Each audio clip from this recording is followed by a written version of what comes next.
Tonight, we will explore fossils, not as scientific curiosities to be cataloged and memorized, but as gentle guides into a different way of experiencing time itself. Fossils have a unique power to calm the restless mind, and there are reasons for this that go deeper than mere fascination. They speak to something fundamental in human consciousness, our need to connect with something larger than ourselves, our desire to understand our place in the grand story of existence, our longing for perspective when the immediate concerns of daily life feel overwhelming. Think for a moment about the pace of modern life. Information streams at us constantly. Notifications demand immediate attention. We measure time in seconds, in deadlines, in appointments that cannot be missed. Our days are fragmented into smaller and smaller units, each one filled with urgency. We are asked to do more, faster, always faster. The world spins quickly, and we spin with it, rarely finding moments of true stillness. Now consider a fossil. A trilobite, perhaps, curled in its death pose, its segmented body perfectly preserved in limestone. This creature died 450 million years ago. It settled to the seafloor in the Ordovician period, when the continents were arranged in configurations we wouldn't recognize, when no plants grew on land, when the only sounds on Earth were the wind and waves and the calls of marine animals. That trilobite has been waiting in darkness all this time. 450 million years. The number is so large it becomes almost meaningless to our everyday consciousness, and yet there it is, the fossil, making that incomprehensible span of time somehow tangible, somehow real. This is the first gift fossils offer us. They reset our internal clocks. When we contemplate deep time, the vast stretches of millions and billions of years recorded in stone, our anxieties about tomorrow's meeting or next week's obligations naturally recede. How can we remain fixated on small worries when confronted with such enormity? The trilobite waited 450 million years. Our problems, by comparison, are whispers in the wind, brief as a single breath. But fossils calm us in other ways too. They are evidence of patience on a scale we can barely comprehend. Fossilization is not a quick process. It requires perfect conditions maintained over impossible timescales. A creature must die in just the right place, be buried at just the right speed, rest in water with just the right chemistry, remain undisturbed as continents drift and mountains rise and erode away. The odds against any particular organism becoming a fossil are astronomically high. And yet, through the sheer vastness of time, through billions upon billions of lives lived and lost, some few do survive. They make it through. They endure. There is something profoundly reassuring about this. In a world that often feels chaotic and unpredictable, fossils are proof that some things last. Not everything is swept away by time. Some traces remain. Some stories are preserved. The universe may tend toward entropy, toward dissolution and forgetting, but here is a dinosaur bone.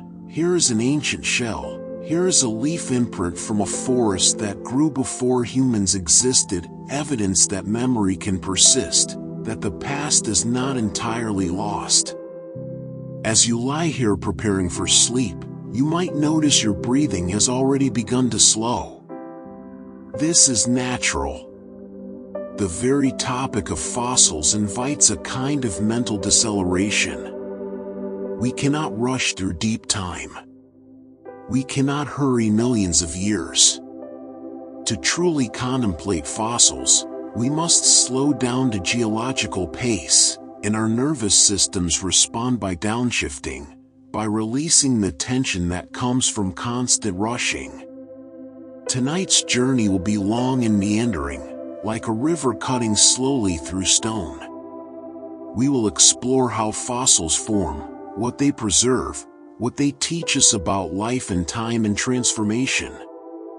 We will visit ancient seas and forests, deserts and caves, places where exceptional preservation has created windows into lost worlds. We will contemplate the creatures that left these traces, some familiar, some utterly alien, and we will reflect on our own place in this vast continuum of life. But more than facts and information, what we seek tonight is a shift in perspective. We want to step outside the hurried pace of modern life and into the patient rhythm of geological time. We want to feel, in our bodies and minds, what it means for something to endure for millions of years. We want to understand, at a level deeper than mere intellectual knowing, that we are part of an ancient story that began billions of years ago and will continue billions of years into the future. So breathe deeply. Let your muscles soften. Release the tensions of the day. The fossils have been waiting in their stone tombs for eons. They can wait a few more moments while you settle into comfort. They have nowhere to go, nothing to do but exist, patient beyond all human understanding of patience. Tonight, we will learn from that patience. We will let it seep into us like mineral-rich water seeping into bone, slowly transforming us from hurried beings into something quieter, stiller, more at peace. The journey begins now, but there is no rush. We have all the time in the world. We have deep time, geological time, the kind of time that measures itself in millions of years rather than minutes. Let that vastness hold you. Let it calm you. Let yourself drift into the ancient rhythms that fossils teach, rhythms of burial and preservation, of patience and endurance, of transformation so gradual it appears, from moment to moment, to be perfect stillness. Close your eyes now if you haven't already. Feel yourself sinking into comfort, into rest, into the beginning of sleep. And as you drift, know that you are about to travel further back in time than your ancestors could have imagined possible, guided by the quiet testimony of creatures turned to stone, their stories waiting in the rocks to teach us about the deep past and, in doing so, to bring us peace in the present moment. The fossils wait. They have always waited. And now, together, we will listen to what they have to say. There is something profoundly calming about fossils. Perhaps it begins with the way they invite us to slow down, to measure time not in seconds or hours, but in millions of years. When you hold a fossil in your hand, you are touching something that has waited patiently through epochs we can barely comprehend, and in that patient waiting, there is a kind of peace.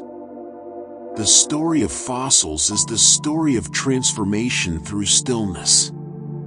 It begins, as all such stories must, with a death. But not a violent one. Most fossils form in the quietest circumstances imaginable. A creature falls to the seafloor, settling into soft sediment like a leaf drifting onto still water. There is no struggle here, only the gentle accumulation of time. The soft tissues fade away, as all soft things must, but the hard parts remain, cradled in layers of mud and silt that build up grain by grain, year by year, century by century. This process of burial is achingly slow, which is perhaps why it soothes us. In our hurried modern lives, there is comfort in contemplating something that cannot be rushed. The sediment that covers the organism doesn't arrive all at once. It settles particle by particle, each tiny grain finding its place in the growing layers. A single centimeter of sediment might represent hundreds of years.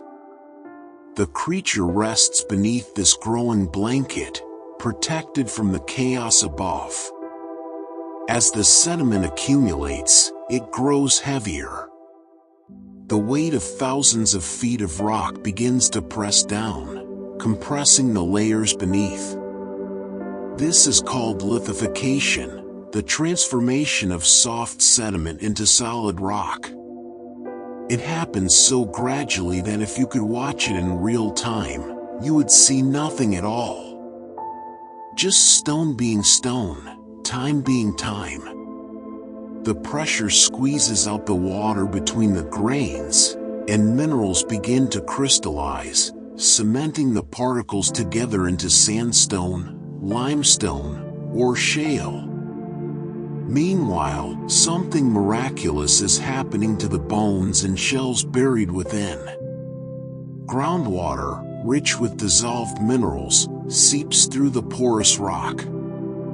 It finds its way into the tiny spaces within the bone or shell, carrying with it minerals like silica, calcite, or iron compounds.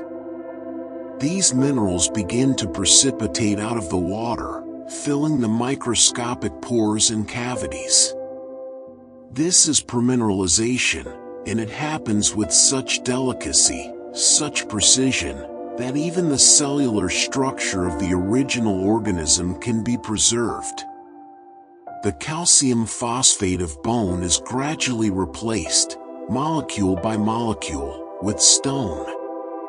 But the replacement is so exact that the shape remains perfect. It's as though the organism is being translated from the language of life into the language of stone, word by word, meaning preserved even as the medium changes. This process can take millions of years. Imagine millions of years of quiet chemical exchange, of patient mineral deposition, all to preserve the curve of a trilobite's shell or the hollow chambers of an ammonite. Some fossils form through a different kind of transformation. In petrification, the organic material is completely replaced by minerals, but so precisely that structures like tree rings or bone cells remain visible under microscopes. The petrified forest in Arizona contains trees that lived 225 million years ago. Their wood transformed into solid agate and jasper, rainbow hues of silica preserving every detail of the ancient bark and grain. There is something deeply restful about this completeness of transformation. The tree is no longer wood, yet it is still entirely itself. It has passed through change and emerged whole on the other side, beautiful in a new way, enduring in a form that will last far longer than the original ever could. Not all fossils involve such complete replacement. Some organisms leave behind only impressions, the way your foot might leave a print in wet sand. These are called mold and cast fossils. The organism decays entirely, leaving a hollow space in the shape of its body. Later, minerals fill this space, creating a cast, a stone sculpture of something that once lived. The original is gone, but its form persists, like a memory held in rock. This absence that contains presence is meditative to contemplate. The creature itself has returned to the earth completely, and yet here is its shape, preserved in negative space, a shadow cast in stone that lasts for eons. The conditions required for fossilization are: The conditions required for fossilization are remarkably specific, which makes each fossil a small miracle. The organism must be buried quickly, before scavengers can tear it apart or decay can erase it. It must rest in an environment where oxygen is limited, because oxygen speeds decomposition. The chemistry of the surrounding water must be just right, with the proper minerals dissolved in proper concentrations. The rock must remain undisturbed for millions of years, not melted by heat, not worn away by erosion, not crushed beyond recognition by tectonic forces. Given these requirements, it's estimated that far less than 1% of all organisms that have ever lived have been preserved as fossils.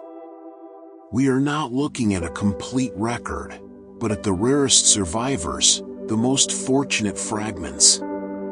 Each fossil represents not just one life, but an extraordinary chain of circumstances that allowed that life to be remembered in stone. Perhaps this is why fossils calm us. They remind us that preservation is precious and rare. They teach us that being remembered requires perfect conditions, perfect timing, a kind of grace.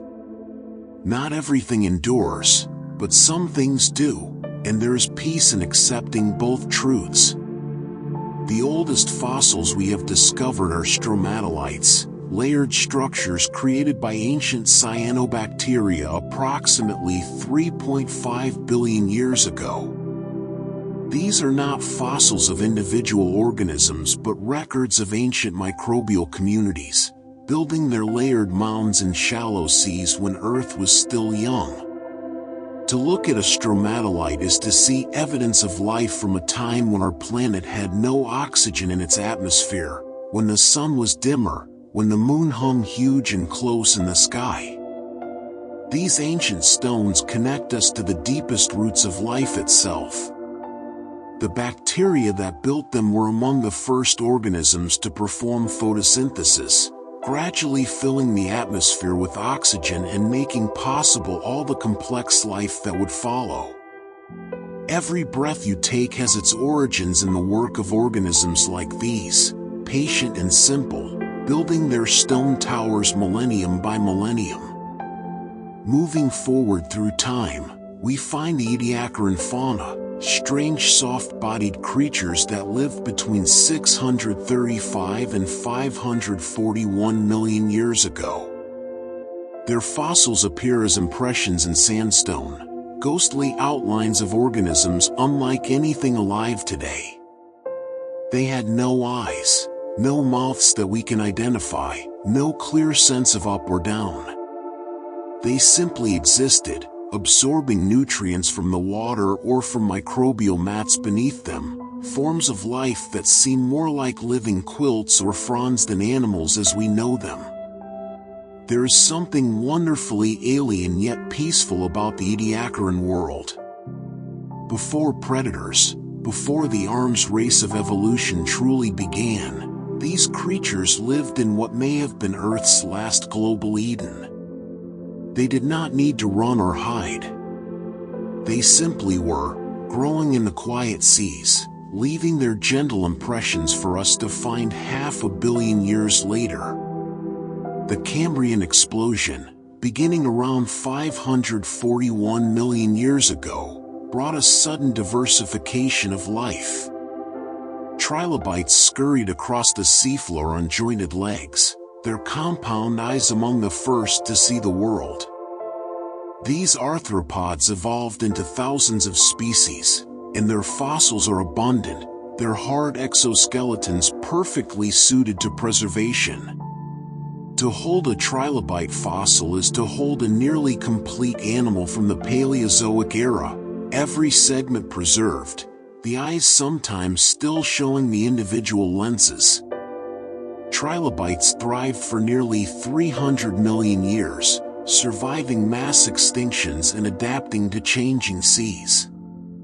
Their eventual extinction at the end of the Permian period, 252 million years ago, came after an inconceivably long success. 300 million years. For perspective, the entire lineage of primates, from the earliest tree shrews to modern humans, spans only about 65 million years. Trilobites had staying power that puts our brief existence in humbling context. This long view of time that fossils provide is itself calming. Our worries, our anxieties, our hurried schedules shrink to nothing when measured against such vast durations. The trilobite did not rush. It lived, generation after generation, in rhythms we can barely comprehend. Ammonites, with their beautiful spiral shells, evolved during the Devonian period and filled the oceans for over 300 million years. Their shells grew in logarithmic spirals, each chamber precisely proportioned to the one before, following mathematical patterns that appear throughout nature. These spirals are the same as those found in nautilus shells today, in the arrangement of seeds in a sunflower, in the spiral arms of galaxies. To trace the spiral of an ammonite fossil is to trace a universal pattern, a fundamental truth written in mathematics and expressed in calcium carbonate. There is deep satisfaction in such patterns, perhaps because they represent order and predictability in a complex world. The ammonite simply grew, chamber by chamber, following the elegant logic of its form. The Mesozoic era, the age of dinosaurs, has given us some of the most spectacular fossils. But even here, in the time of giants, the process of fossilization required patience and quiet. A Tyrannosaurus rex, 67 million years ago, dies on a riverbank. Floods cover it with sediment. The flesh rots away, feeding microorganisms and insects. The skeleton remains, slowly becoming stone as minerals replace bone. What we find today, after all that time, are the mineralized remains of a creature that lived for perhaps 30 years, preserved through 67 million years of geological history. The ratio is staggering. For every day the dinosaur lived, its bones have rested in stone for over 6,000 years. The preservation outlasts the life by a factor of millions. Some of the most beautifully preserved fossils come from special circumstances called Lagerstätten, sites of exceptional preservation. The Burgess Shale in Canada, dating to the Cambrian period, preserves soft-bodied organisms in exquisite detail. Not just shells and bones, but muscle tissue, digestive systems, even the contents of ancient stomachs. These fossils formed in oxygen-poor water at the base of a cliff, where organisms were buried in fine mud slides that sealed them away from decay. The Solnhofen limestone in Germany, where Archaeopteryx was found, preserves feather impressions so delicate you can see the individual barbs. This fossil, discovered in 1861, showed the world the transition between dinosaurs and birds, a creature with both teeth and feathers, claws and wings. It captured a moment of evolutionary change and held it through 150 million years. That such delicate things can be preserved at all seems impossible. A feather is lighter than air, designed to catch the wind. And yet here it is, pressed into stone, every detail intact. If something so fragile can endure through such time, perhaps there is hope for all our own fragile endeavors. Amber fossils offer another form of preservation, one almost magical in its completeness. Tree resin, sticky and golden, traps insects, seeds, feathers, sometimes even small vertebrates. The resin hardens into amber, a natural plastic that seals its contents away from air and water and time. Inside, the organism remains essentially unchanged, not turned to stone but preserved in its original form. Scientists have found amber containing insects from the Cretaceous period, trapped 100 million years ago, their colors still visible, their wings still transparent. In one piece of amber, they found a dinosaur tail, feathers intact, the arrangement of scales and plumes clearly visible.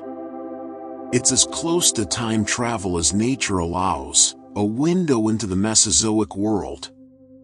Amber forms slowly, the resin flowing like thick honey, taking years to completely harden. Anything trapped inside must wait in its golden prison as the soft resin gradually polymerizes, molecule by molecule, into the hard gem we recognize today. Then it must wait millions of years more, buried in sediment, until erosion or human curiosity brings it back to light. The rhythm of fossilization, whether in amber or stone, is the rhythm of geological time. Water seeps, minerals precipitate, layers accumulate, continents drift, mountains rise and erode away. Through it all, the fossil waits, unchanging, patient beyond all human understanding of patience. Trace fossils preserve not organisms themselves but evidence of their behavior. Footprints pressed into mud, burrows dug into sediment, the spiral drilling of a predatory snail into a clamshell. These are called ichnofossils, and they show us not just what ancient creatures looked like, but how they moved, how they fed, how they lived. In rocks from 565 million years ago, we find the oldest known footprints, trails left by simple worm-like creatures as they crawled across microbial mats. These trails tell us that even in the Ediacaran period, life was actively exploring its environment, moving with purpose, making its mark on the world. Dinosaur trackways show us herds moving together, adults and juveniles walking side by side. Some trackways show where a predator's path crossed that of potential prey, two stories intersecting in stone. One set of tracks from Texas shows a moment of drama, a large theropod dinosaur pursuing a herd of sauropods, the footprints overlapping in a chase that happened 113 million years ago and was over in seconds, but has been preserved ever since. That moment, that chase, required perfect conditions to be saved. The mud had to be the right consistency, soft enough to take an impression but firm enough to hold it. The tracks had to be filled with different sediment before they eroded away. The whole sequence had to be buried and lithified without being disturbed. Chance upon chance upon chance, and yet here it is, a moment of Cretaceous life frozen for us to study. Coprolites, fossilized feces, tell us about ancient diets. Scientists have found T. rex coprolites containing bone fragments, showing us the crushing power of its jaws and its feeding habits. Other coprolites contain pollen, seeds, or fish scales, revealing the diets of long-extinct herbivores and omnivores.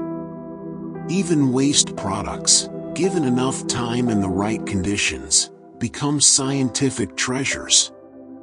There's something almost humorous about the fact that even the most mundane aspects of ancient life can be preserved. Nothing was too ordinary, too undignified to potentially become a fossil. Life in all its messy reality occasionally gets pressed into the permanent record. Plant fossils have their own quiet beauty. Ferns from the Carboniferous period, 359 to 299 million years ago, pressed into coal, every frond delicately outlined in black. These are the plants that formed the vast coal deposits we mine today, forests that grew so tall and so thick that when they died and were buried, they created layers of carbon-rich material hundreds of feet thick. To burn coal is, in a sense, to release sunlight that fell on Earth 300 million years ago, captured by fern leaves and sealed underground. The energy that powered those ancient forests, drawn from an ancient sun through ancient photosynthesis, has waited in darkness all this time to be released. Some plant fossils preserve details so fine we can see cellular structure. Under microscopes, scientists have examined fossilized wood and found vessels for transporting water, cells for storage, growth rings marking seasonal changes. A tree that grew for 200 years in the Triassic period can be studied as though it fell yesterday, its anatomy laid bare in stone. The great coal forests of the Carboniferous were not cleared by loggers but by time and geology. They were buried in swamps, compressed under miles of sediment, slowly transformed into the coal we use today. The process took tens of millions of years. A forest became a swamp, became peat, became lignite, became coal, each stage requiring eons, pressure, heat, and time beyond reckoning. When we study fossils, we are not just learning about the past. We are calibrating our sense of time itself. A human life spans perhaps 80 years. Recorded human history goes back maybe 5,000 years. Anatomically modern humans have existed for about 300,000 years. The genus Homo for about 2.8 million years. But fossils teach us to think in deeper time. The first animals evolved around 800 million years ago. The first multicellular life perhaps 2 billion years ago. The first life on Earth approximately 3.8 billion years ago. The Earth itself is 4.54 billion years old. These numbers are so large they lose meaning, and yet fossils make them tangible. Hold a Cambrian trilobite, and you are holding 500 million years in your hand. This expansion of temporal perspective is perhaps the most common gift fossils offer. They teach us that the Earth has time. Life has time. Species rise and fall, oceans come and go, mountains are built and worn to dust, and through it all, the planet endures, life endures, time flows on. Mass extinctions punctuate the fossil record. 5 major events when more than half of all species disappeared. The end Permian extinction, 252 million years ago, was the worst, eliminating perhaps 96% of marine species and 70% of terrestrial species. The end Cretaceous extinction, 66 million years ago, killed the non-avian dinosaurs and many other groups. These extinctions, terrible as they were, are also part of the calm story fossils tell. Because life recovered. After every extinction, the surviving species diversified, filling empty ecological niches, evolving new forms. After the dinosaurs died, mammals flourished, eventually giving rise to whales, bats, primates, and thousands of other lineages. The fossil record shows us that life is resilient beyond imagination. It can survive impacts from space, massive volcanic eruptions, sudden climate shifts, oxygen depletion, ocean acidification. It bends, it breaks, it dies back to almost nothing, and then it rebounds, creating new forms, new possibilities, new beauty. Perhaps there is comfort in this resilience.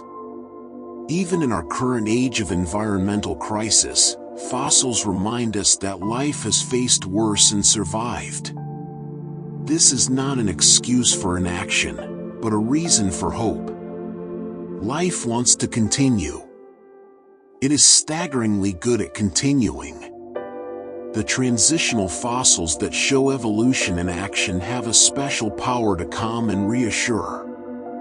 They show us that change, even dramatic change, happens gradually.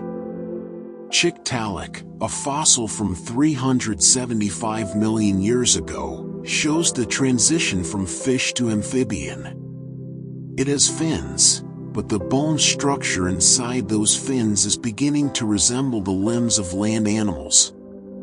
It has gills, but also spiracles that may have functioned like early lungs. This creature lived in shallow water, perhaps pulling itself onto mudflats with its fin-like limbs, breathing air when needed.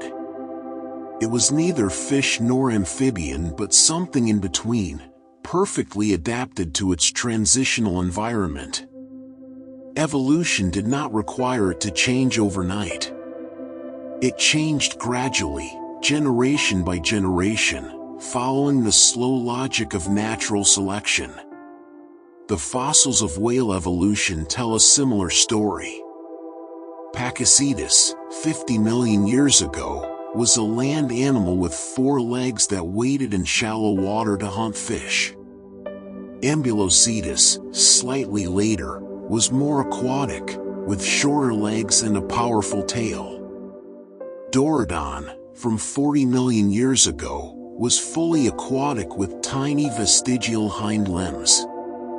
Modern whales carry these vestigial bones inside their bodies still, evidence of their terrestrial ancestry. The transition from land to sea took 10 million years, countless generations, tiny changes accumulating into transformation.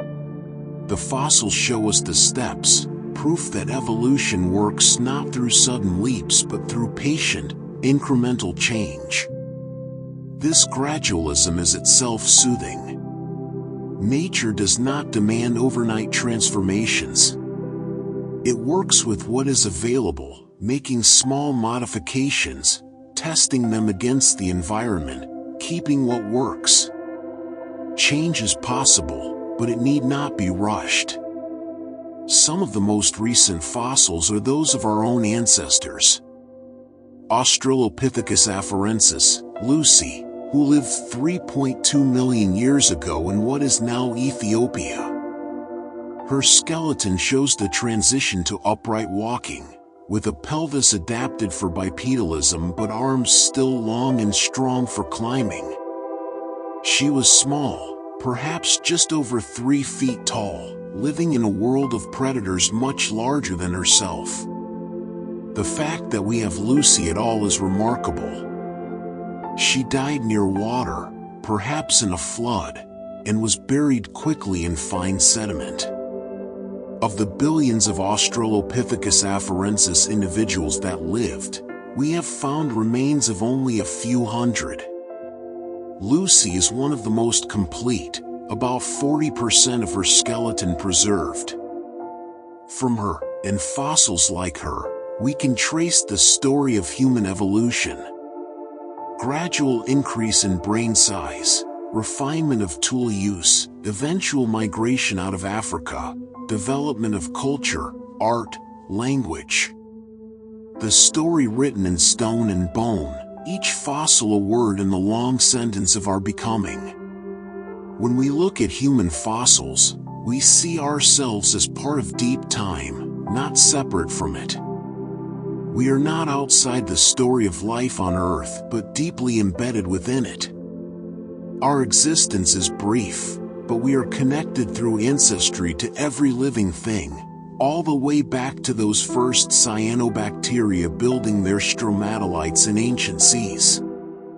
Fossils are found through careful searching, often in sedimentary rocks in deserts, badlands, and cliffs where erosion has exposed ancient layers.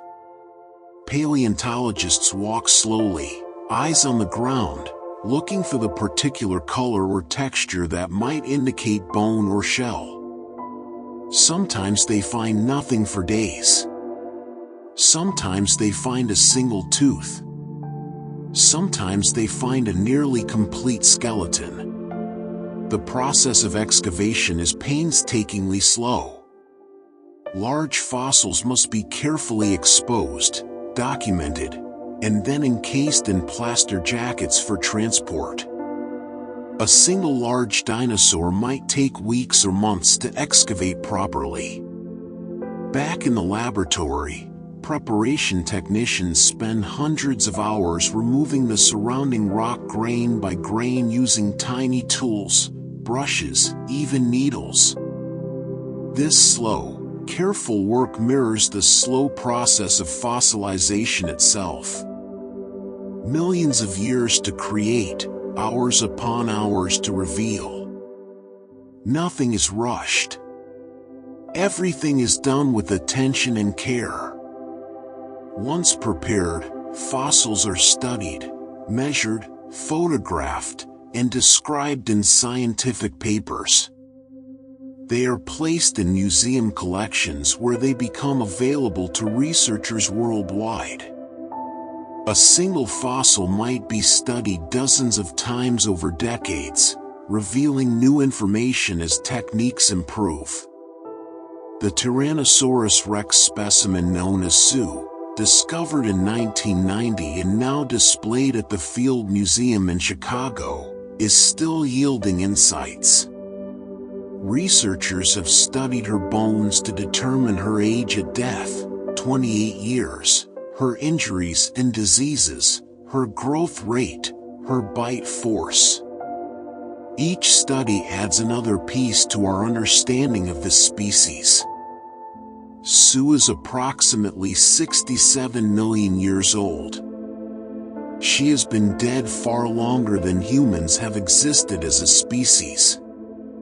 And yet through careful study of her fossilized remains, we can know things about her life, that she was injured multiple times, that she suffered from infections, that she lived to an old age for her species. The bones remember, and we can learn to read what they remember. Technology has opened new ways to study fossils without damaging them. CT scanning can reveal internal structures without breaking the fossil open. Chemical analysis can detect organic molecules preserved within the mineralized bone. Some fossils have yielded proteins, fragments of DNA, even soft tissues like blood vessels and cells, preserved through processes we're only beginning to understand. A Tyrannosaurus rex fossil from Montana, about 68 million years old, contained flexible blood vessels and cells that resembled red blood cells. This should have been impossible. Soft tissues aren't supposed to survive that long. And yet there they were, challenging our assumptions about the limits of preservation. Science fiction writers have imagined extracting dinosaur DNA from fossils and bringing them back to life. The reality is far more complex and probably impossible with current technology. DNA degrades over time, breaking into smaller and smaller fragments. The oldest DNA ever recovered is about 1.2 million years old, from a mammoth tooth frozen in Siberian permafrost. DNA from a 67-million-year-old dinosaur would be degraded beyond recovery. But this impossibility is itself part of the peace fossils offer. The past is past. Dinosaurs will not return.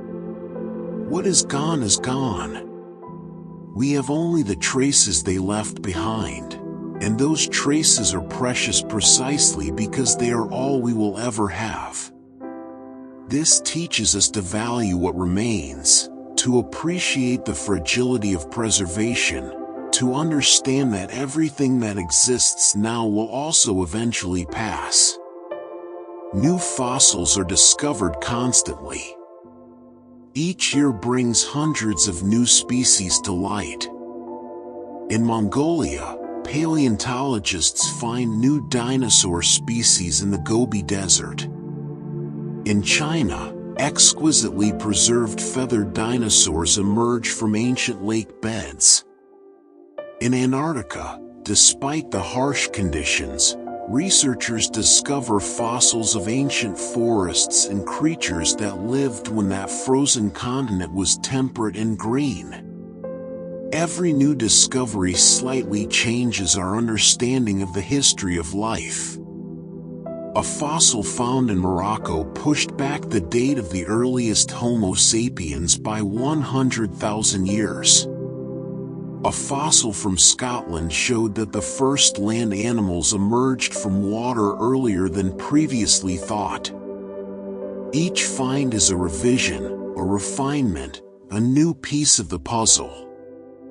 This constant discovery reminds us that the past is not entirely fixed in our minds.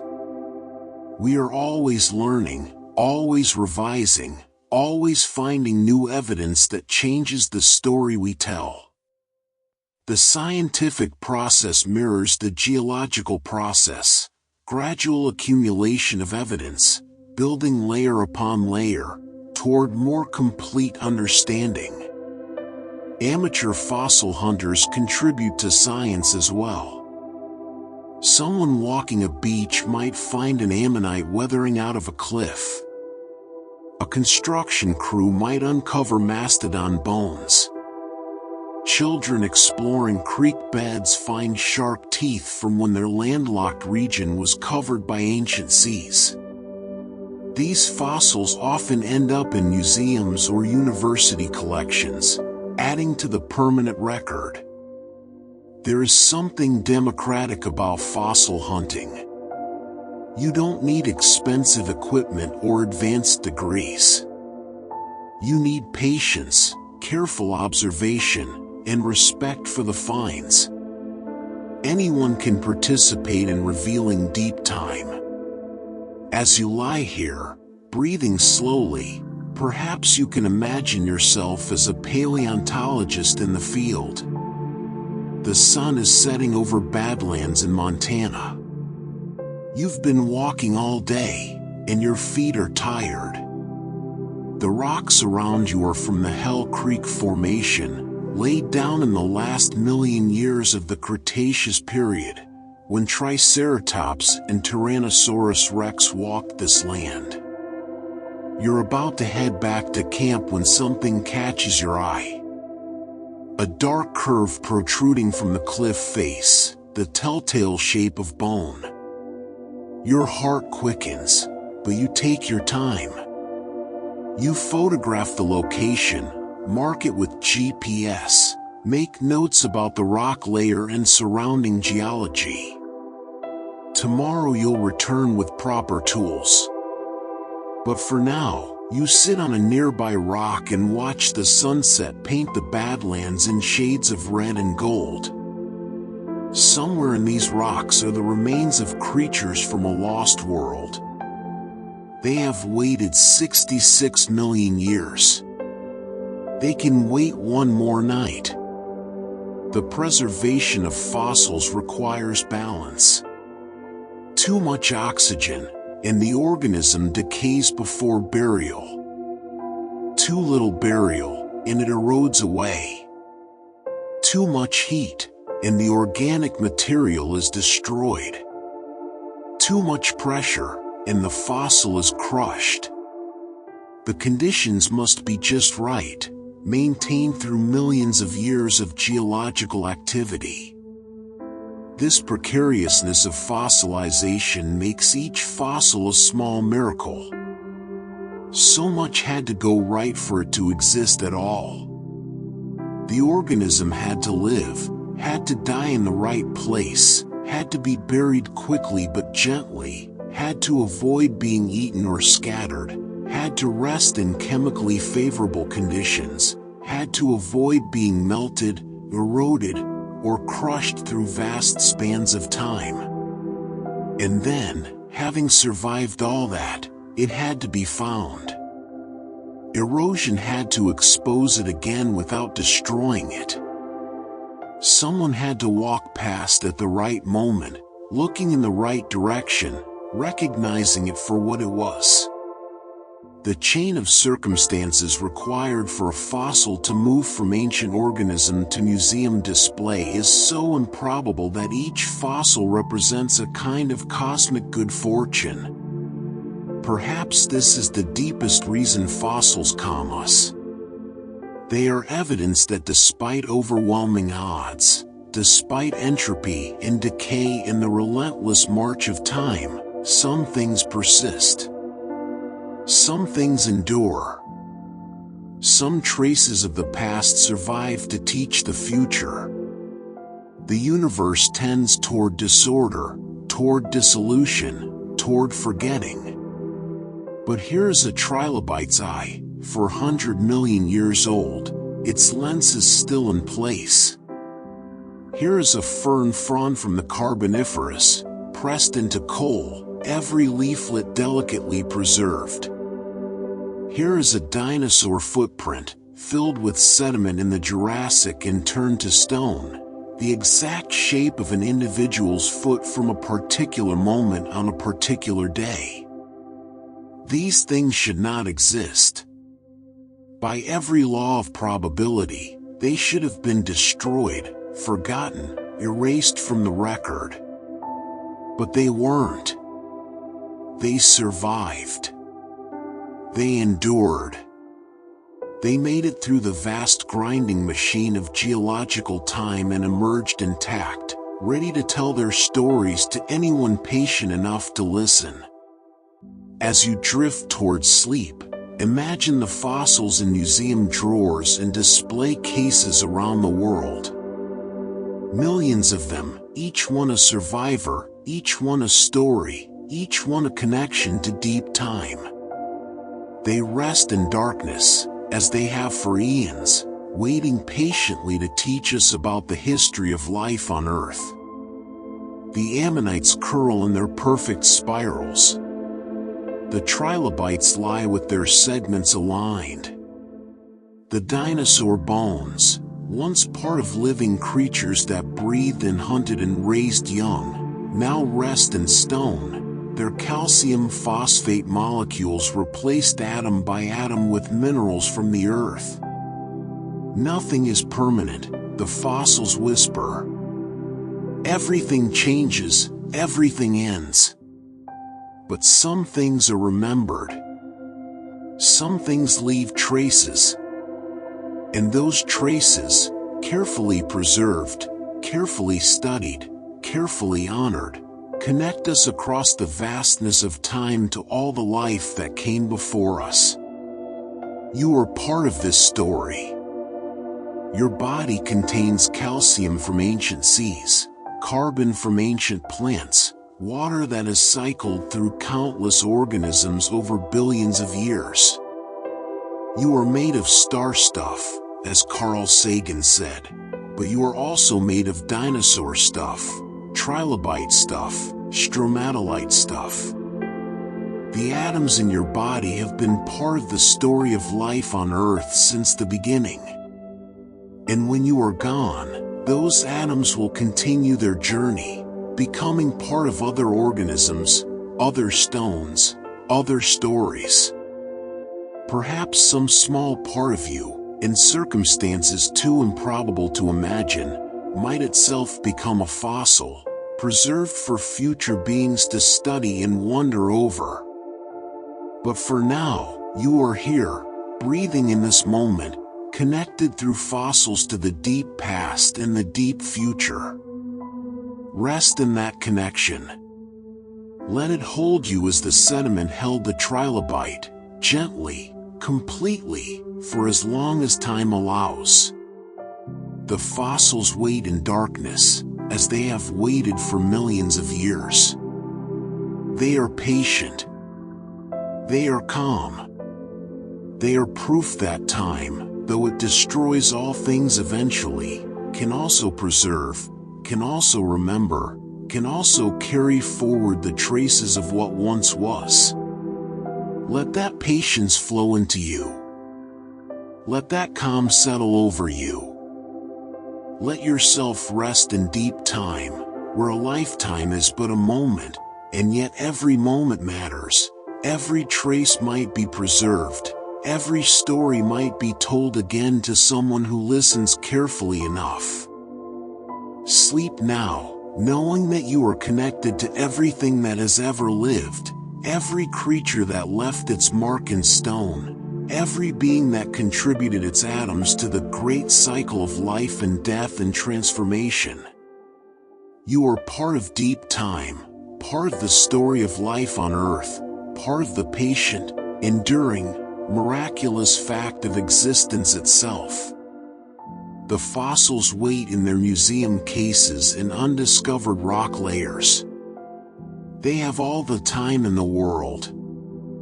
And so, for these quiet hours of rest, do you sleep well, traveler through time? The ancient stones keep their vigil, and all is well. There are different languages of preservation, each with its own gentle vocabulary. Some fossils speak in the language of replacement, where silica or pyrite takes the place of shell or bone so gradually that the exchange happens molecule by molecule over millennia.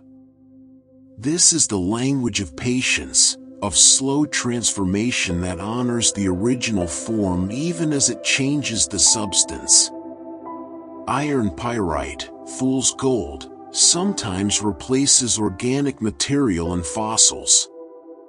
Ammonites preserved in pyrite gleam with metallic luster, their spirals catching light in ways the original shell never did. The pyrite forms in low oxygen environments, precipitating out of sulfur-rich water in tiny cubic crystals that pack together so densely they preserve minute details. A pyritized ammonite can show growth lines on the shell, battle scars from ancient predators, even the delicate suture patterns where the shell's chambers were divided. This transformation from calcium carbonate to iron sulfide takes thousands of years at minimum, often much longer. The water must be just the right chemistry, the oxygen levels precisely low enough, the burial complete enough to prevent disturbance. And through all those years, the shape holds, the information preserves, the story waits to be read. Phosphate minerals sometimes preserve soft tissues in extraordinary detail. The Dushantua Formation in China, dating to about 600 million years ago, contains embryos of early animals preserved in 3 dimensions by phosphate mineralization. These embryos, smaller than grains of sand, show individual cells, the patterns of cell division, the early stages of animal development from a time before shells or bones evolved. To preserve something so delicate requires exceptional circumstances. The embryos had to be buried in fine-grained sediment, probably in deep water where oxygen was scarce. Phosphate-rich water had to permeate the sediment immediately, before decay could erase cellular structure. The process had to happen quickly by geological standards, within perhaps a few hundred years, fast enough to capture development before it dissolved into nothing.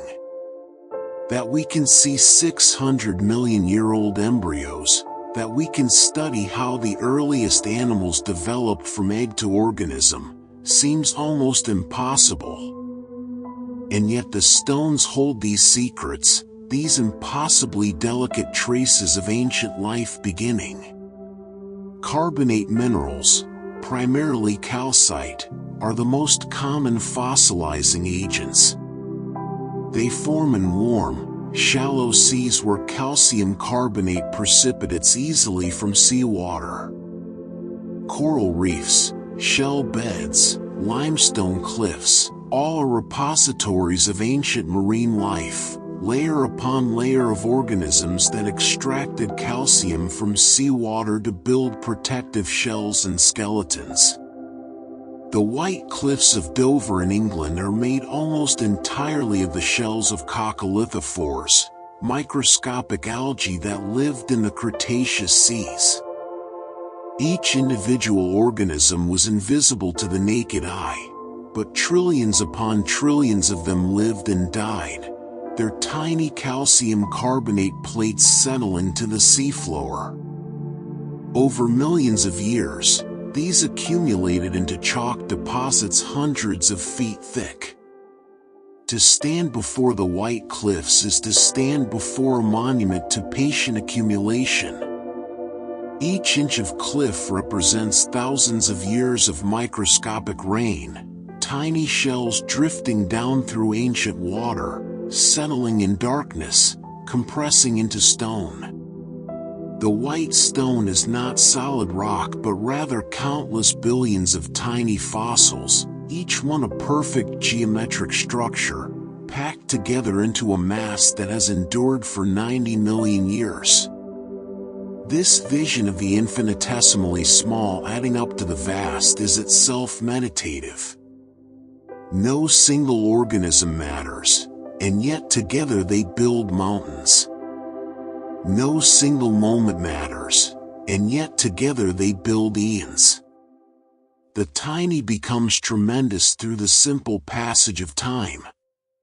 Recrystallization is another form of fossilization, where the original mineral of a shell or bone remains chemically the same but reorganizes its crystal structure.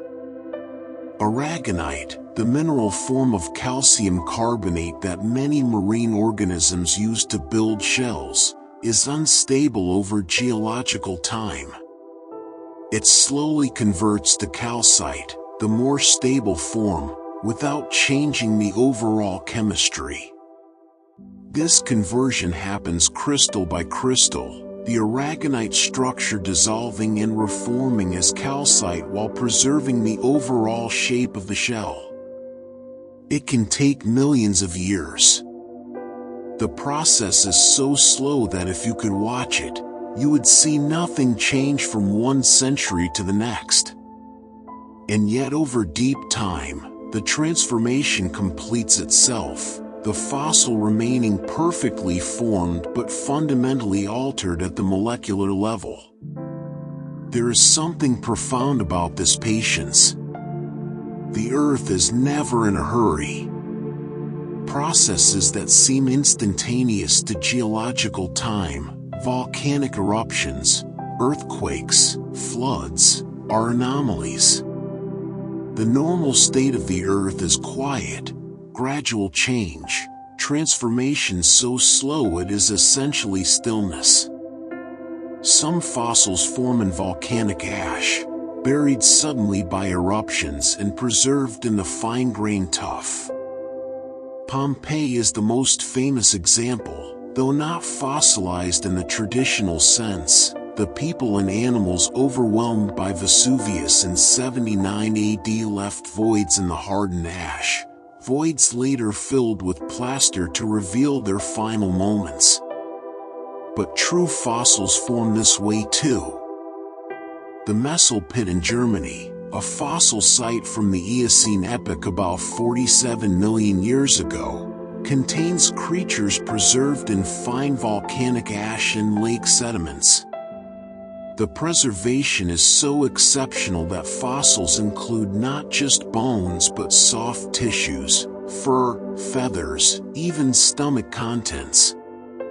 Scientists have found fossil bats with individual wing membranes preserved, horses with their last meals still visible in their digestive systems, birds with every feather outlined in stone. These creatures died suddenly, overwhelmed by toxic gases from volcanic vents or simply dying and sinking into the deep, oxygen-poor lake waters. The fine ash that buried them excluded oxygen and sealed out scavengers. The lack of disturbance meant that even delicate structures remained intact through the millions of years that followed. To see a messel fossil is to see an ancient creature almost as it appeared in life. The bones are there, yes, but so is the soft outline of the body, the shadow of fur or feathers, the evidence of what it ate and perhaps even how it died. These fossils collapsed the vast distance between the Eocene and now, making extinct creatures feel suddenly, startlingly real.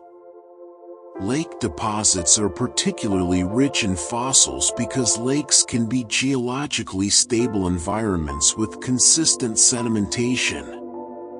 The Green River Formation, stretching across Wyoming, Colorado, and Utah, contains beautifully preserved fish, insects, plants, and other organisms from the Eocene epoch. These fossils formed in a vast lake system that existed for millions of years. Each summer, algae bloomed in the warm water, died, and sank to the lake bottom. Each winter, sediment washed in from surrounding mountains. The alternation of organic-rich and sediment-rich layers created fine striations in the rock, each pair of layers representing 1 year. Scientists can count these varves, these annual layers, and determine exactly how long the lake existed and exactly when particular fossils formed within it. Some Green River fish fossils are so perfectly preserved that they look as though they died yesterday. Scales shimmer with original coloration in some specimens. Fins are spread as if the fish were swimming. The lake bottom chemistry was exactly right to exclude oxygen and prevent decay, and generation after generation of fish, dying and sinking, became part of the permanent record. Tar pits offer another unique mode of preservation. The La Brea tar pits in Los Angeles have been trapping animals for tens of thousands of years. Asphalt seeps naturally to the surface, forming sticky pools that look like water. Animals coming to drink become mired in the tar. Their struggles attract predators, which also become trapped. Over millennia, the tar has preserved millions of bones from dire wolves, saber-toothed cats, mammoths, ground sloths, and countless other Pleistocene creatures. The preservation in tar is different from typical fossilization. The bones don't turn to stone but remain as bone, impregnated with asphalt that protects them from decay. The tar acts as both trap and preservative, holding the bones in a kind of suspended state for thousands of years until they're excavated by paleontologists. There's something almost mythological about tar pits, these dark pools that have been claiming victims for so long. They're relatively recent in geological terms. The oldest deposits are only about 40,000 years old, but they've captured an extraordinary record of life in Ice Age California. Walking through the Page Museum at La Brea, you can see thousands upon thousands of dire wolf skulls, each one an individual that lived and hunted and eventually became trapped in tar.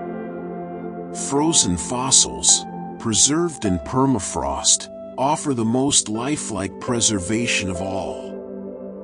Mammoths frozen in Siberian permafrost have been found with flesh, fur, and even liquid blood preserved. These aren't fossils in the traditional sense. The organic material hasn't been replaced by minerals, but they're often studied alongside fossils as records of extinct life. The preservation in ice is almost perfect, but also precarious.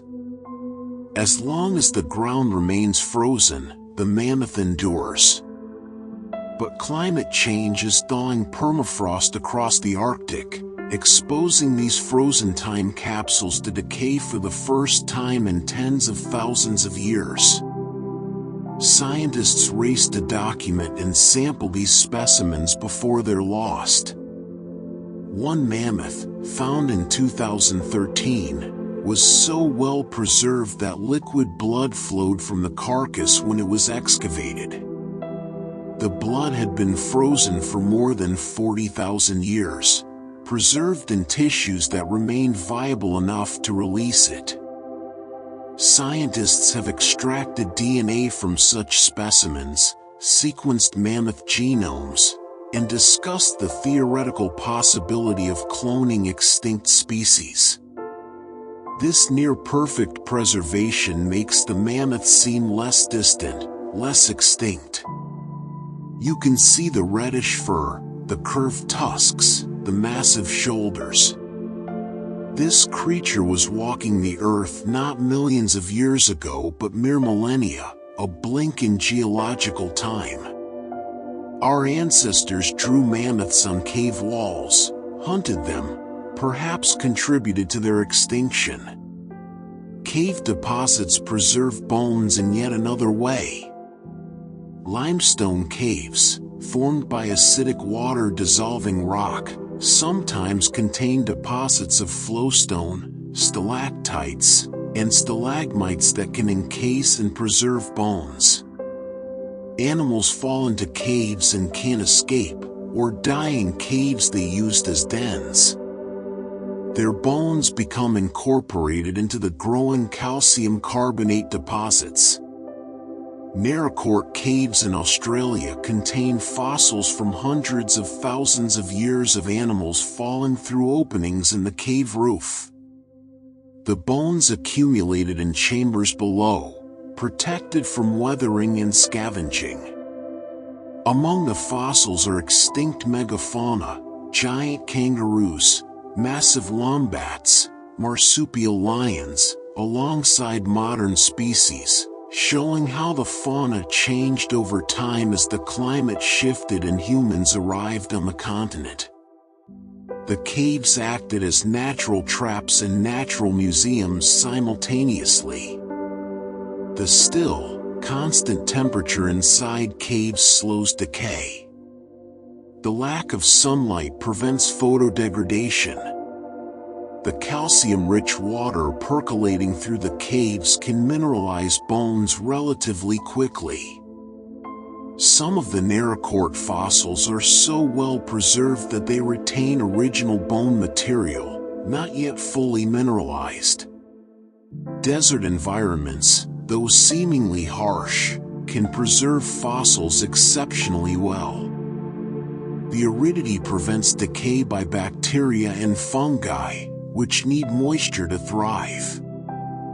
Fossils weather out of rocks and deserts slowly, protected from rapid erosion by the lack of water and plant roots. The Gobi Desert in Mongolia is one of the world's richest dinosaur fossil sites.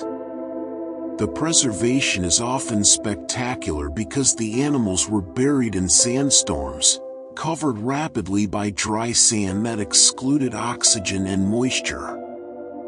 Some fossils show dinosaurs in lifelike poses, a velociraptor locked in combat with a protoceratops, the two entangled in a death struggle when a sand dune collapsed over them 74 million years ago. This fossil, known as the fighting dinosaurs, captures a moment of predation preserved by geological accident. The velociraptor's sickle claw is embedded in the throat of the protoceratops, while the protoceratops has clamped its beak onto the velociraptor's arm. Neither escaped. The sand that buried them became sandstone, holding them in their final pose through millions of years. To study this fossil is to witness a Cretaceous afternoon's drama, a hunt that went wrong for both predator and prey, preserved by extraordinary chance. The sand had to collapse at exactly the right moment, bury them completely before scavengers arrived, and remain undisturbed through the entire Cenozoic era until erosion exposed the fossil again in modern times. Nodules and concretions sometimes form around fossils, protecting them from compaction and creating three-dimensional preservation. These are rounded masses of mineral that grow in sediment around a nucleus, often an organic object like a shell or bone.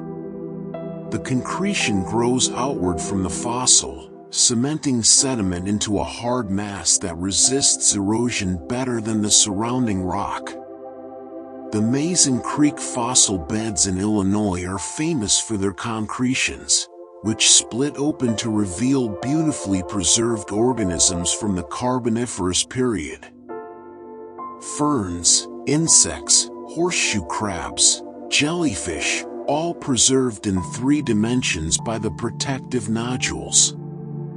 The concretions formed early in the fossilization process, before compaction could crush the delicate organisms. Finding a Mason Creek concretion is like opening a natural time capsule. You split the nodule along its bedding plane, and there, pressed into both halves, is a 300-million-year-old fern or spider, preserved so completely that you can see the veins and leaves or the joints and legs. The chemistry that creates concretions is complex, involving early cementation by calcite, siderite, or other minerals precipitating from groundwater. The process must happen before the sediment fully lithifies, while it's still soft enough for minerals to permeate but after burial is complete. The timing has to be just right, another of the many improbable requirements for exceptional preservation. Some fossils preserve color, though this is extraordinarily rare. Melanosomes, the cellular structures that contain pigment, can fossilize in some circumstances. Scientists have found melanosomes in fossil feathers and have used them to reconstruct the colors of dinosaurs. Sinosauropteryx, a small dinosaur from China's Jehol biota, had a striped tail, alternating light and dark bands. Microraptor had iridescent black feathers that would have shimmered in sunlight like a crow's. Archaeopteryx probably had black wing feathers with white patches.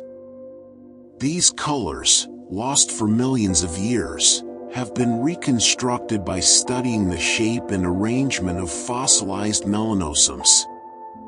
That we can know the color of a creature's feathers from 120 million years ago seems impossible, but careful study of modern birds shows that melanosome shape correlates reliably with color. Rod-shaped melanosomes produce gray and black, spherical ones produce reddish-brown. The density and arrangement affect how light reflects off the feather, creating iridescence or matte coloration. This recovery of ancient color adds another dimension to our understanding of extinct animals.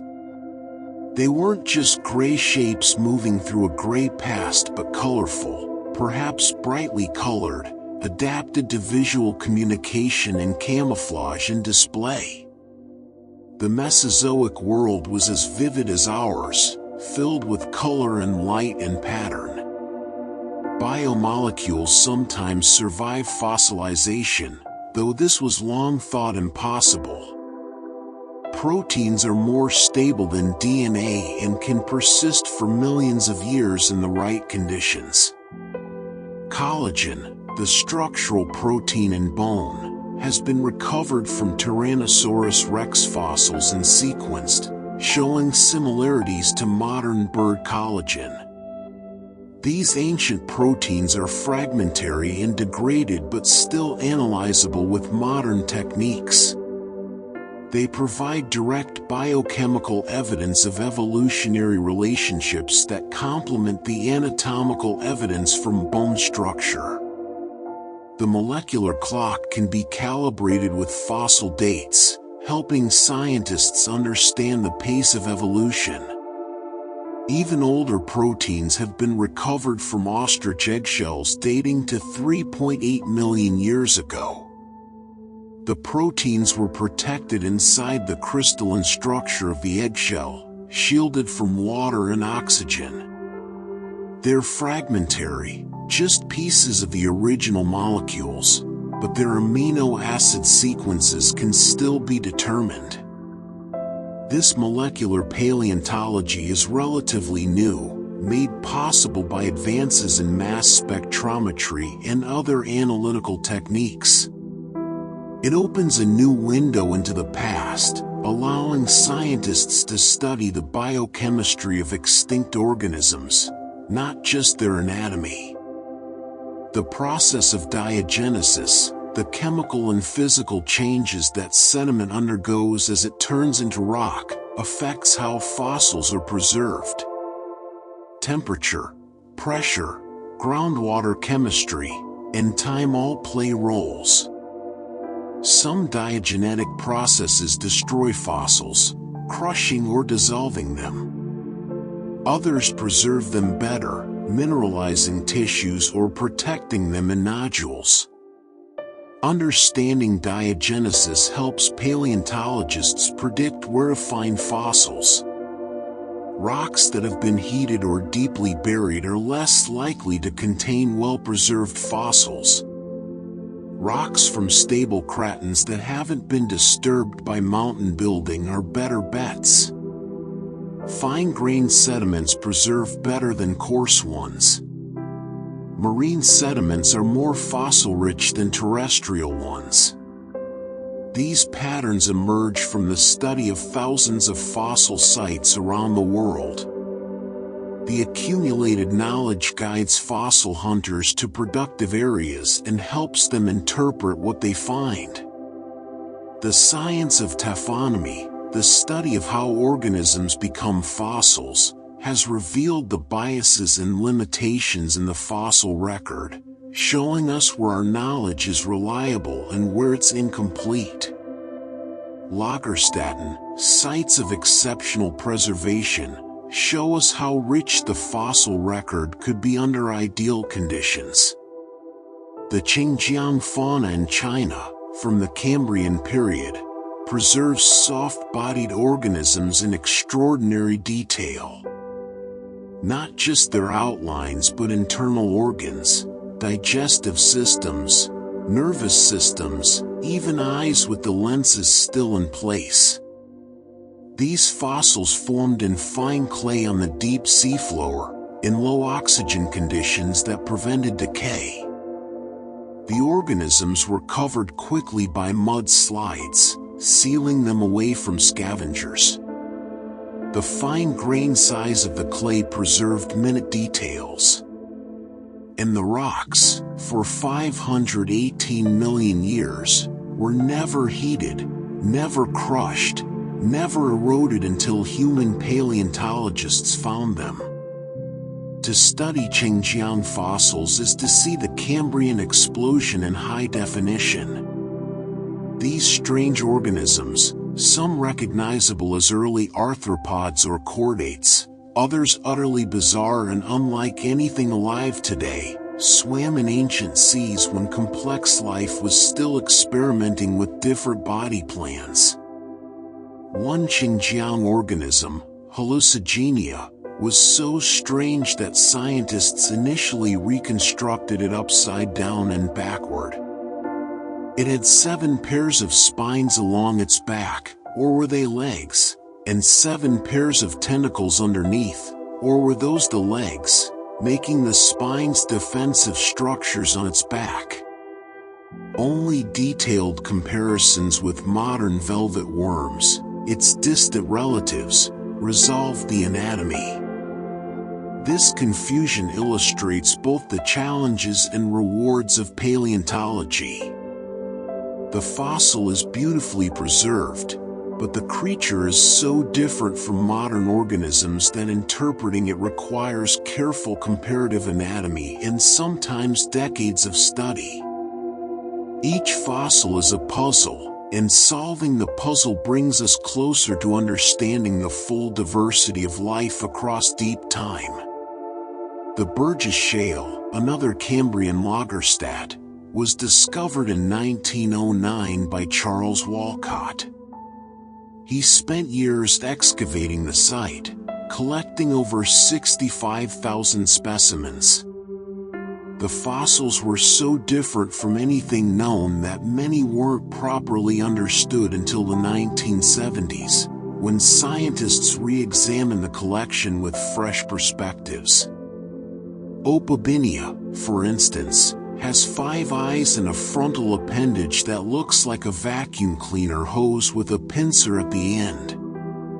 Anomalocaris was the top predator of the Cambrian seas, reaching over 3 feet long, with compound eyes on stalks and circular mouthparts lined with sharp plates.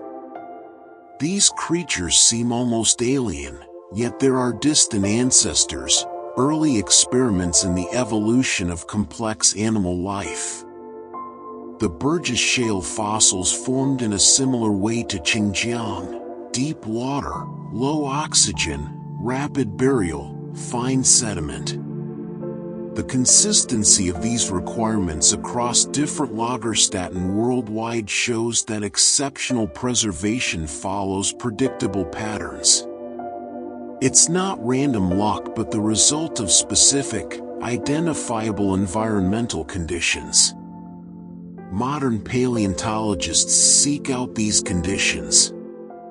They look for ancient deep basins, fine-grained sediments, evidence of low oxygen.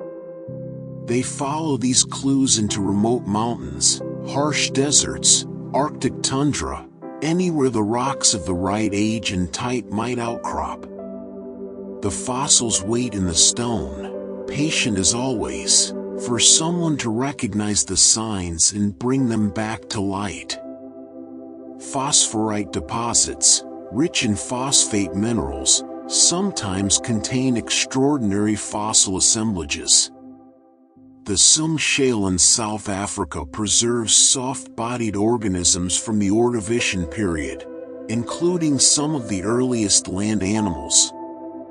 These deposits formed in upwelling zones where phosphate-rich deep water rose to the surface, creating conditions that both supported abundant life and favored phosphate mineralization after death.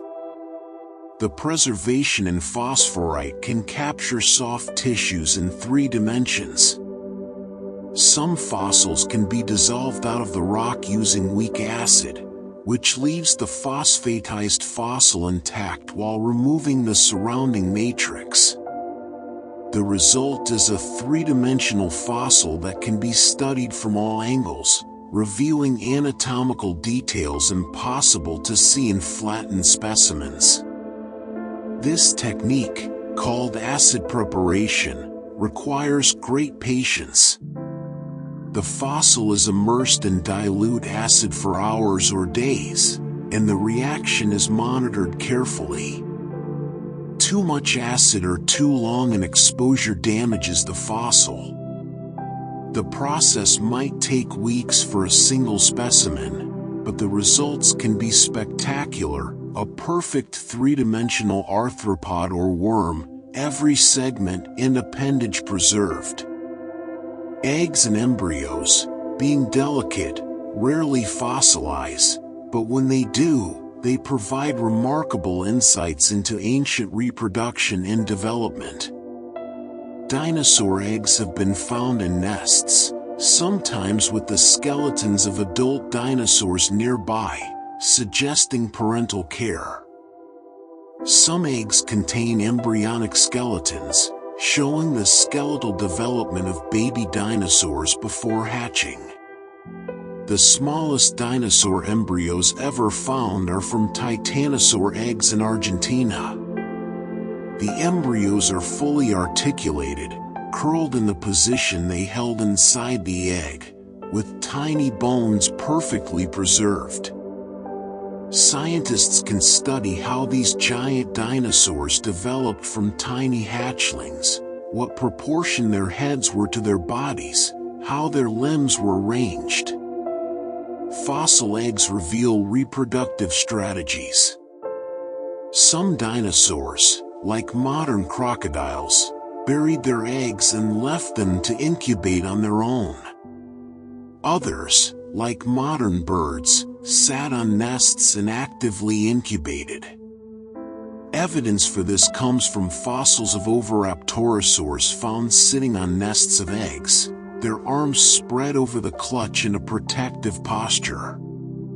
One such fossil, from Mongolia, shows an oviraptor that died while brooding, buried by a sandstorm while protecting its eggs. It sat there for 75 million years, arms spread over its unhatched young, until erosion exposed it to modern eyes. The devotion of a parent, frozen in stone, reaching across eons to touch our hearts.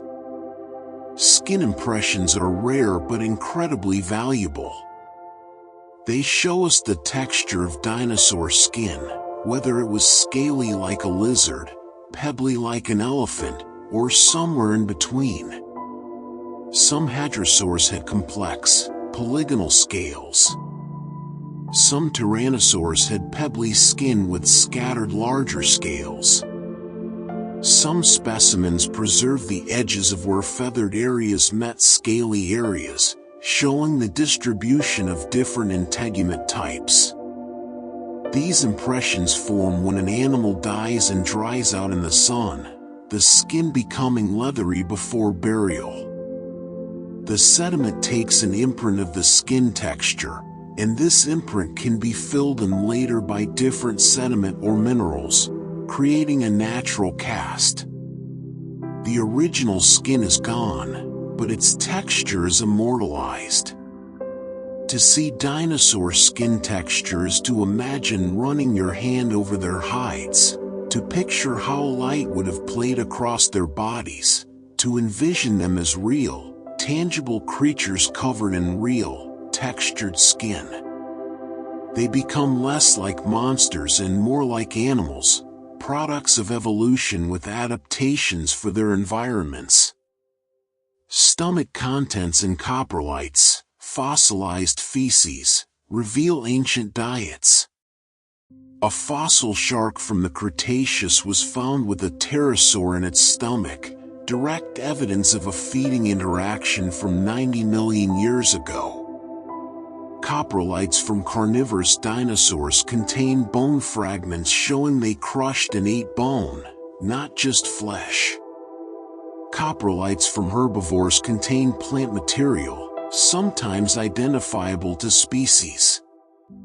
One spectacular coprolite from Saskatchewan, attributed to a Tyrannosaurus rex, is over a foot long and contains fragments of bone from a young Triceratops or similar ceratopsian.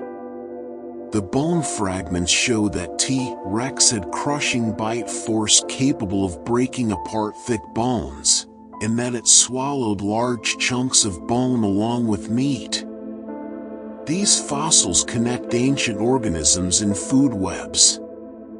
This predator ate that prey. This herbivore consumed those plants. The connections between species, the flow of energy through ecosystems, can be partially reconstructed from the permanent record of who ate whom. Trace fossils like burrows show behavior and habit. Some burrows spiral down into the sediment, temporary homes for worms or crustaceans. Others are U-shaped, the animal living at the bottom of the U and creating currents to bring in food and oxygen. Complex burrows with multiple chambers and entrances show sophisticated digging behavior. The Cambrian period saw an explosion of burrowing activity. Before the Cambrian, most organisms lived on the seafloor surface. During the Cambrian, animals began burrowing deep into sediment, creating complex vertical burrows. This bioturbation mixed the sediment, changing ocean chemistry and creating new ecological niches. You can see this change in the rock record.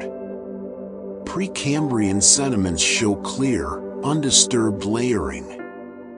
Cambrian and younger sediments are churned and mixed by burrowing activity. The evolution of burrowing changed the planet's surface, and the evidence is written in the texture of the rocks themselves. Stromatolites, those layered structures built by cyanobacteria, still form today in a few locations worldwide. Shark Bay in Australia has living stromatolites growing in shallow, hypersaline water where few grazing animals can survive. These modern stromatolites grow about 1 millimeter per year, the same patient pace their ancient counterparts maintained. By studying modern stromatolites, scientists understand how ancient ones formed. The cyanobacteria form a mat on the seafloor. Sediment settles on the mat. The bacteria grow upward through the sediment, creating a new layer. More sediment settles.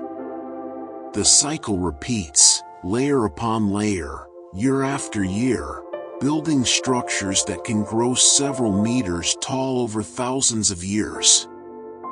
Ancient stromatolites grew in vast reefs that dominated shallow seas for billions of years.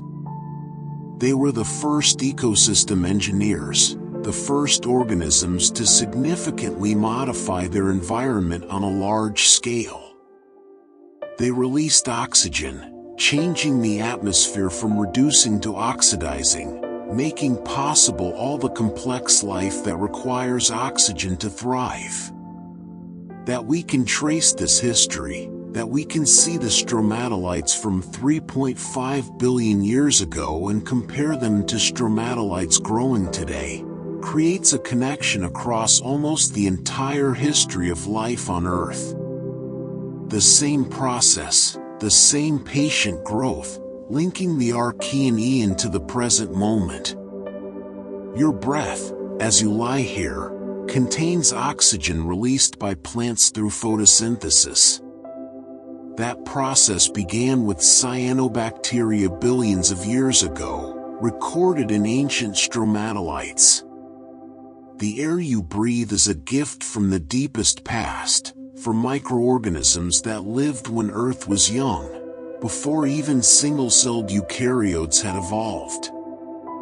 This connection to deep time, to the ancient processes that made our world habitable, is humbling and comforting simultaneously. We are not separate from the history of life but deeply embedded within it. Every breath ties you to the Archean seas, to ancient bacteria slowly changing the world. Microfossils, fossils too small to see without magnification, are incredibly abundant and scientifically valuable. Foraminifera, single-celled organisms with calcium carbonate shells, exist in enormous numbers in ocean sediments. Their shells are often beautifully sculpted with chambers and spines, tiny works of natural architecture. Different forum species prefer different temperatures and water depths. By identifying the forum species in sediment cores, scientists can reconstruct ancient ocean temperatures and depths, tracking climate change through geological time. A handful of ocean sediment can contain thousands of forum shells, each one a tiny fossil, each one providing data about ancient ocean conditions. These microfossils are used for biostratigraphy, dating rocks based on the fossils they contain. Different forum species existed at different times, and their first and last appearances in the fossil record mark boundaries that can be used to correlate rocks globally. Oil geologists use microfossils to date the rocks they drill through, helping them locate productive oil formations. the smallest fossils preserve in the same ways as the largest. Mineralization, replacement, impressions, all these processes work at the microscopic scale just as they do at the scale of dinosaur bones. Under a microscope, a forum shell from the Cretaceous shows the same intricate chambers it had in life, preserved in calcite through 90 million years. Pollen and spores fossilize abundantly because they're designed to survive harsh conditions. Their outer walls, made of sporopollenin, are among the most chemically resistant biological materials known. They survive in sediments where almost everything else has decayed, providing a record of ancient vegetation. Palynology, the study of fossil pollen and spores, can reconstruct ancient plant communities and climates. Different plants produce distinctively shaped pollen, and by identifying the pollen and sediment cores, scientists determine what plants grew in an area at different times. This tracks climate change, human impacts on vegetation, and natural shifts in plant communities over time. Some pollen grains from the Cretaceous period, 90 million years old, still contain remnants of their original cytoplasm, the cellular material inside the grain. The sporopollenin wall protected this material from decay for millions of years, preserving molecular evidence of ancient plant biochemistry. Under an electron microscope, ancient pollen grains reveal intricate surface textures, spines, pores, ridges, nets. Each species has a distinctive pattern, evolved for specific methods of dispersal. Wind-pollinated plants have smooth, aerodynamic grains. Insect-pollinated plants have sticky, sculptured grains. These patterns, designed for reproduction millions of years ago, persist in the fossil record. Diatoms, single-celled algae with silica shells, leave extensive fossil deposits. Diatomaceous earth, a soft, crumbly rock made almost entirely of fossil diatom shells, is mined for use as filtration material, mild abrasive, and insulation. Under a microscope, diatomaceous earth is revealed as countless tiny silica shells, each one intricately patterned, each one a fossil. Diatoms evolved around 200 million years ago and rapidly became dominant in marine and freshwater environments. Their shells, made of opaline silica, are like tiny glass boxes, often beautifully symmetric with radial or bilateral patterns. They exist in enormous numbers. A single bucket of ocean water might contain millions of diatoms. When diatoms die, their shells sink and accumulate on the bottom, building deposits that can be hundreds of feet thick. These deposits preserve a record of ocean productivity and climate. During ice ages, diatom assemblages shift as ocean temperatures change. During warm periods, different species dominate. The tiny shells record Earth's climate history in exquisite detail. The Monterey Formation in California, deposited between 18 and 5 million years ago, is largely made of diatom remains. It's also a major oil-producing formation. The organic material from dead diatoms, buried and heated over millions of years, transformed into petroleum. Much of California's oil comes from ancient diatom blooms, solar energy captured by photosynthesis 15 million years ago and stored in chemical bonds until humans pump it up and burn it.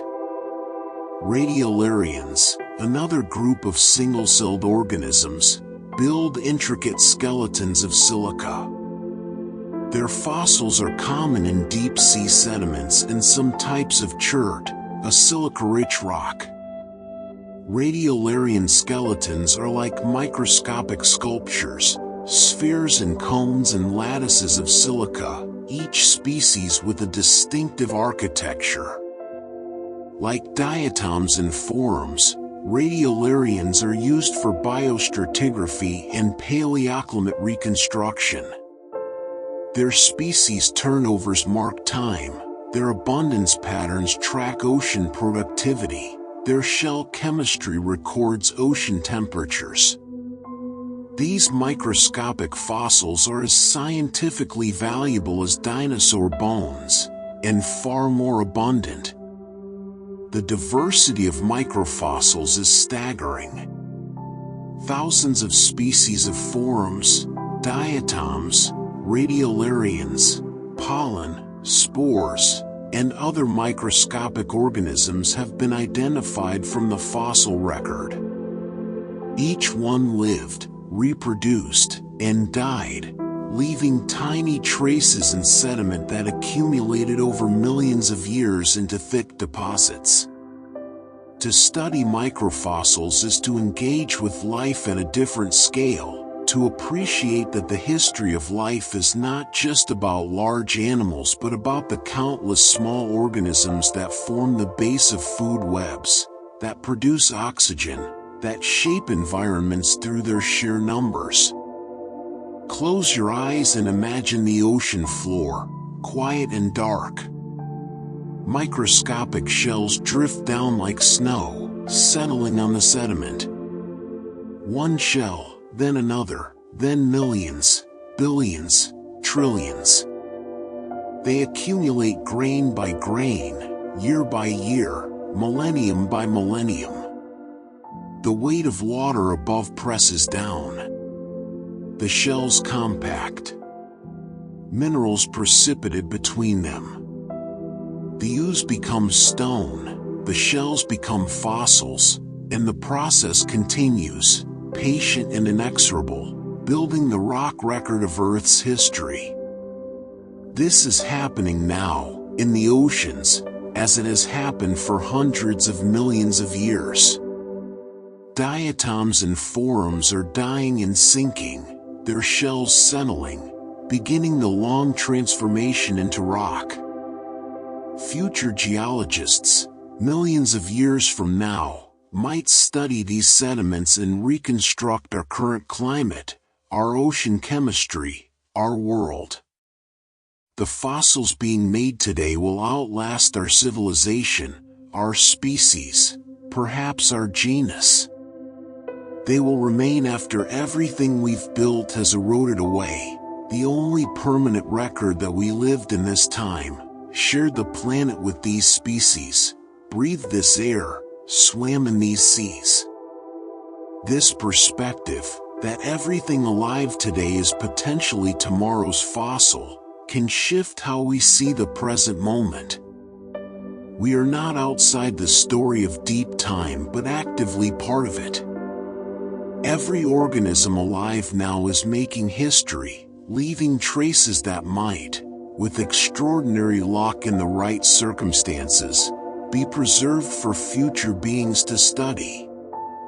What will the paleontologists of the distant future make of our fossils? Will they find our bones and wonder what kind of creatures we were? Will they reconstruct our society from the trace fossils we leave, roads, buildings, artifacts? Will they understand that we knew we were making fossils, that we studied our own deep past and contemplated our deep future?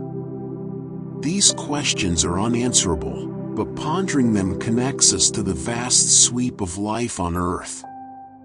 We are between the ancient trilobites and the beings yet to come, occupying our brief moment, leaving our marks on the stone. And now, as our journey through deep time draws toward its quiet close, let yourself settle even more deeply into rest. Your breathing has slowed. Your body has grown heavy and warm. The tensions you carried at the beginning of this journey have dissolved like salt in ancient seas, leaving only calm, only peace, only the gentle drift towards sleep. We have traveled together through billions of years. We have seen the first stirrings of life in Archean oceans, watched stromatolites build their patient towers, witnessed the Cambrian explosion of diversity, walked among dinosaurs in Mesozoic forests, and traced the evolution of our own ancestors from small primates to thinking beings who can contemplate their own origins.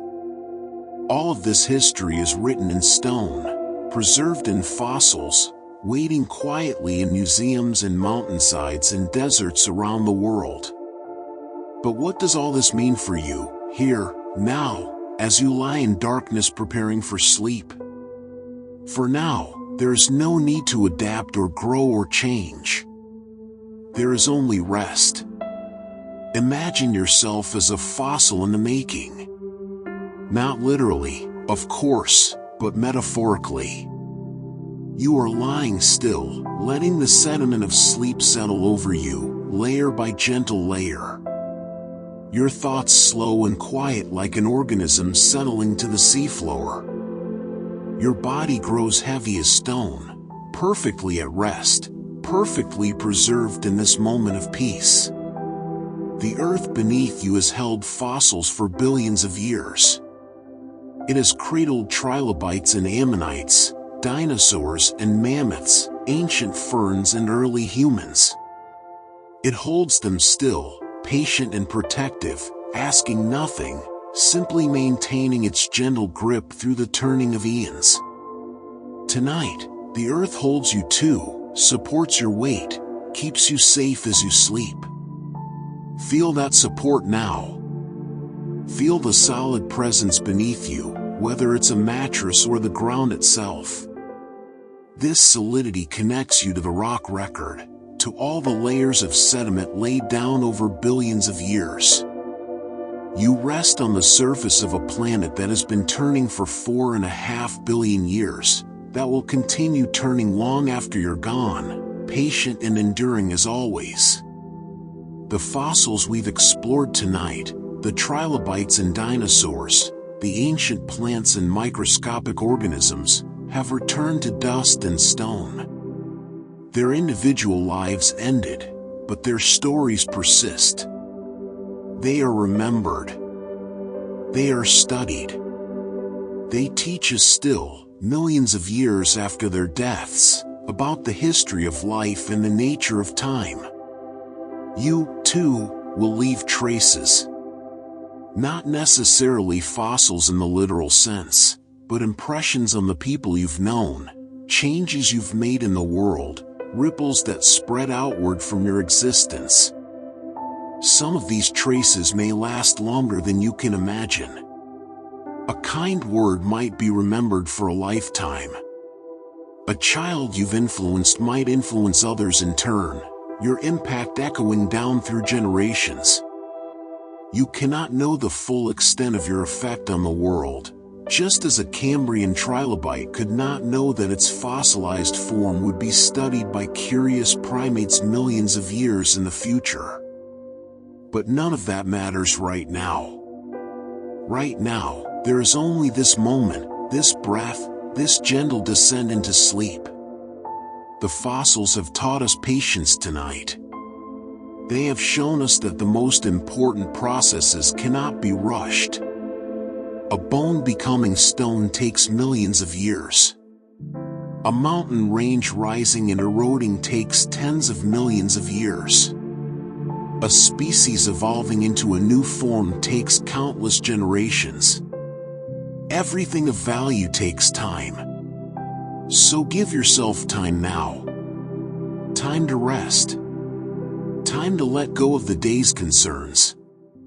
Time to simply exist without purpose or productivity, to be a living organism doing what living organisms do, resting, recovering, preparing for another day of being alive. Your heartbeat has slowed to a gentle rhythm, like waves lapping at an ancient shore. Your breathing has become deep and regular, like the tides that covered and uncovered the tidal flats where the first land animals ventured from sea. Your thoughts have grown quiet, like the deep ocean floor where silence has reigned for billions of years, broken only by the occasional settling of sediment. In this quiet, you can hear the whisper of deep time. It speaks not in words but in feelings, the feeling of vastness, of patience, of connection to something larger than yourself. It reminds you that you are temporary but not insignificant, brief but not meaningless, small but part of something grand. The universe is nearly 14 billion years old. The Earth is 4.5 billion years old. Life on Earth has existed for almost 4 billion years. Your species has been around for perhaps 300,000 years. Your civilization for maybe 10,000 years. You, as an individual, might live 80 or 90 years if you're fortunate. These numbers could be frightening, highlighting how infinitesimal your existence is against the backdrop of cosmic time. But they can also be comforting. You are relieved of the burden of permanence. You need not last forever. You need only exist for your brief span, doing what you can, experiencing what you experience, and then returning to the elements from which you came. The atoms that make up your body have existed since the early universe. They have been part of stars and planets, oceans and mountains, countless organisms before you. After you, they will be part of countless organisms to come. You are a temporary arrangement of ancient materials, a brief eddy in the river of time, here for a moment and then gone. But what a moment it is! To be alive, to be conscious, to be able to contemplate the history of life on Earth and your place within it, this is extraordinary. Most organisms that have ever lived had no awareness of deep time. The trilobite scurried across the seafloor without knowing it lived in the Ordovician. The dinosaur hunted without understanding it inhabited the Cretaceous. But you can know these things. You can step outside your immediate experience and see yourself as part of the vast story of life. This knowledge is a gift. Use it to find peace. When tomorrow's concerns press upon you, remember the trilobite that waited 400 million years in stone. When change feels too fast or too overwhelming, remember that evolution works gradually, generation by generation. When you feel alone, remember that you are connected through ancestry to every living thing, back to the first cells that ever existed. These connections are real, not metaphorical. Your DNA carries echoes of ancient organisms. The structures in your cells were inherited from bacteria that became symbiotic partners billions of years ago. Your body plan, bilateral symmetry, segmentation, a head with sensory organs, evolved in creatures from the Cambrian explosion. You are ancient and you are new, both simultaneously. As you drift now towards sleep, imagine the fossils settling into their long rest. The ammonite spiraling down through Cretaceous waters, coming to rest on the seafloor. The dinosaur falling in the floodplain, gradually covered by sediment. The leaf dropping into the lake, sinking into the quiet depths. Each one letting go, surrendering to the process, trusting the earth to hold them. You can let go too.